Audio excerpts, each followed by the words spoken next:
He shoved my best friend into a coffee table hard enough to leave a bruise the size of a dinner plate. 3 weeks later, he didn't exist. Not in the system. Not on the class roster. Not in the country he'd been trying so hard to stay in. I didn't throw a single punch.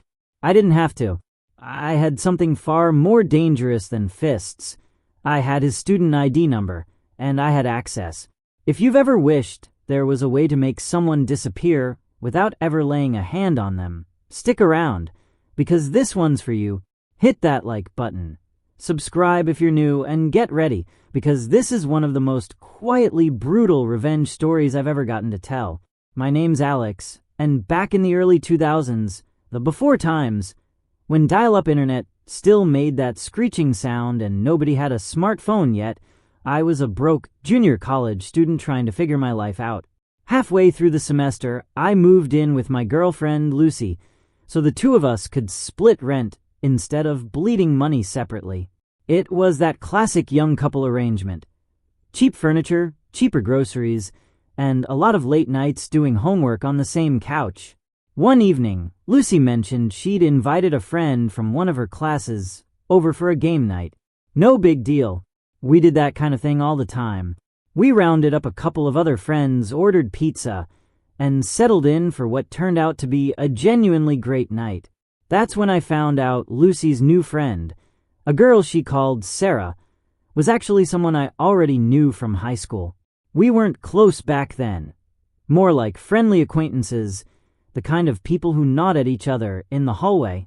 But small world, right? It was an easy, comfortable reconnection. After that night, Sara became a regular fixture at our place. Dinners, movie nights, the occasional game night. She fit into our little group like she'd always been there. Eventually, she started bringing her boyfriend along too. I'll call him Jay. And here's where things start to shift. Jay never fit. Not once. He'd sit on the edge of the couch like he was doing everyone a favor by showing up, barely speaking, barely making eye contact. There was this heaviness around him, the kind of energy that makes a room go quiet. Nobody said anything out loud, but you could feel it. Everyone was just a little more careful when he was in the room. He came over maybe 2 or 3 times total before he started finding excuses not to. Honestly, we were relieved. For a while, things went on like that. Normal, comfortable, the kind of routine you don't think twice about. Until the night that routine shattered. Lucy's phone rang late. It was Sara, and she was sobbing so hard Lucy could barely understand her. "Can I come over?" was all she managed to get out. Of course we said yes. When Sara showed up, her mascara was smeared down her cheeks, and her hands wouldn't stop shaking. She sat on our couch, wrapped in one of our blankets, and told us what happened. Jay had exploded at her, accused her of cheating with me, with Lucy, with who even knows, some twisted narrative he'd built in his head from nothing but jealousy and control. She never came over here to cheat. She came over because it was the one place she could actually breathe. But in his mind, that was betrayal. He didn't just yell. He got in her face, spat insults at her, called her things I won't repeat. And when she tried to walk past him to leave, to just get away, he shoved her. Hard. She stumbled backward, caught her leg on the coffee table, and went down. Lucy told me later she'd seen the bruise herself. A deep, ugly purple mark spreading across Sara's lower back and hip, the kind of bruise that makes your stomach turn just looking at it. Sara kept insisting it was the first time, that he'd never put his hands on her before, that maybe it was an accident. I didn't believe that for a second, and honestly, it didn't matter. Accident or not, he had put his hands on her, and she'd hit the ground because of it. I felt something cold settle into my chest. Not the hot, reckless kind of anger you see in movies. This was quieter, sharper, the kind that doesn't yell, it calculates. Here's the thing about me. I'm a big guy. Always have been. But I'd never thrown a punch in my life. And I wasn't about to start now, not because I didn't want Jay to hurt, but because I knew exactly how a fight like that would end. Assault charges. a trip to jail, and it wouldn't undo a single bruise on Sara's back. So if I couldn't touch him, I'd have to find another way to make him feel powerless, the exact way he'd made her feel. And it just so happened I had the tools sitting right in front of me. At the time, I worked a student job in the administration building at our college. Not glamorous, filing data entry, answering phones. But it came with one very specific perk: access to the student records system. Every student's schedule, every fee, every enrollment status, all of it. A few keystrokes away. I sat with that information for a few days, turning it over in my head, waiting to see if the anger would fade. It didn't. If anything, it sharpened. Then I remembered something important: the deadline. Every semester, there's a final day to add or drop classes without penalty, without needing special permission from anyone. After that day, your schedule is locked in stone. Miss it, and there's no easy way to fix a mistake. That deadline was coming up fast. And I also remembered something else Sara had mentioned once, almost in passing.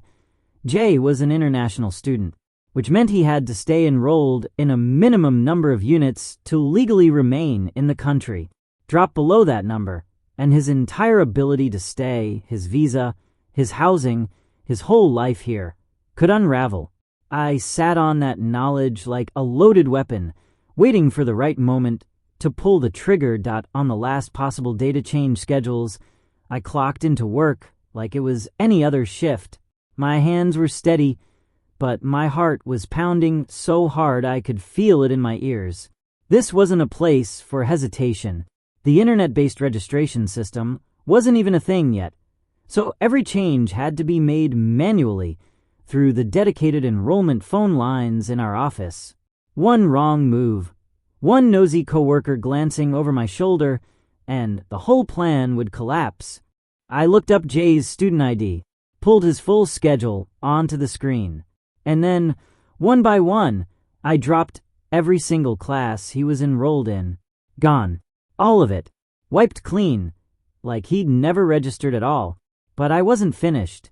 I went back through the system, hunting for every class I could find that carried an extra course fee, lab fees, materials fees, the kind of charges that pile up, owe debt against your name. And I enrolled him in every one of them. Here's the beauty of it. If a student owes money to the school, they're locked out. No transcripts, no official records, no proof of enrollment, nothing. Just a growing debt attached to a name, quietly strangling any paperwork he might need. I logged out, sat back in my chair, and for the first time in days, I actually exhaled. I didn't tell a single soul what I'd done. Not Lucy, not Sara, nobody. If this ever traced back to me, I needed absolute deniability, so I buried it, and I didn't touch his records again for a long, long time. But word travels, even when you're staying quiet. Sara had a class with Jay, English, Tuesday mornings. After everything that happened, she'd broken up with him that same night, and the idea of sitting in a room with him twice a week made her stomach turn. She dreaded that Tuesday. When she walked in, Jay was there, standing, because there weren't enough seats. The professor did roll call, the way professors always do, and paused, frowned at the sheet, counted heads again. There were more bodies in the room than names on the official roster. And guess whose name wasn't on it? Jay tried to argue, insisted there was some mistake, that he was enrolled, that he belonged in that seat. But the professor had the one thing that mattered, the official class roster, straight from the registrar. And on that roster, Jay simply didn't exist. There was nothing he could say, nothing he could do. He'd been quietly, invisibly erased, and the system he'd relied on to prove otherwise had no record of him ever being there in the first place.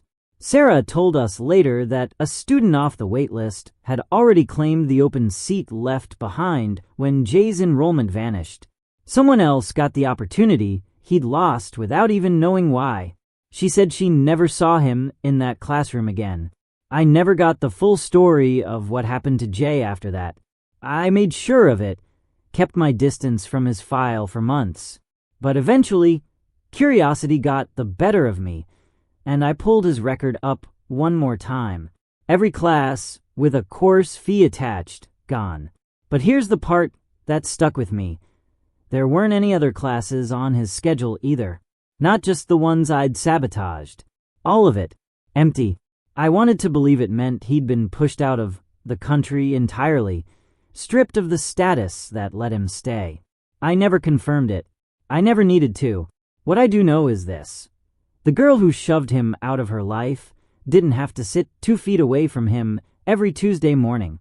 She didn't have to watch him smirk from across a classroom, knowing he'd gotten away with putting his hands on her. He was inconvenienced in the most bureaucratic, untraceable way possible, and there was nothing he could point to. No enemy to blame. No evidence of sabotage. Just a system that, as far as he knew, had simply forgotten he existed. Looking back, I've had moments where I wondered if I went too far, using access I was trusted with, for something so far outside my job description. That's not something I take lightly, even now. But then I remember the bruise on Sarah's back. I remember her hands shaking as she told us what happened, and that doubt disappears pretty fast. Some people think justice always has to be loud, a punch thrown, a public confrontation, a dramatic showdown. Sometimes, though, justice is quiet. It's a name disappearing from a roster. It's someone finally feeling, for once, exactly as powerless as they made someone else feel. Mess with me all you want, but mess with the people I love? You'd better hope I never have access to anything important. If this story hit different for you, smash that like button and drop a comment below. What's the most satisfying, ice-cold revenge story you've ever heard? I read every single one. And if you want more stories like this, quiet, calculated, deeply satisfying justice, make sure you're subscribed, because there's a lot more where this came from.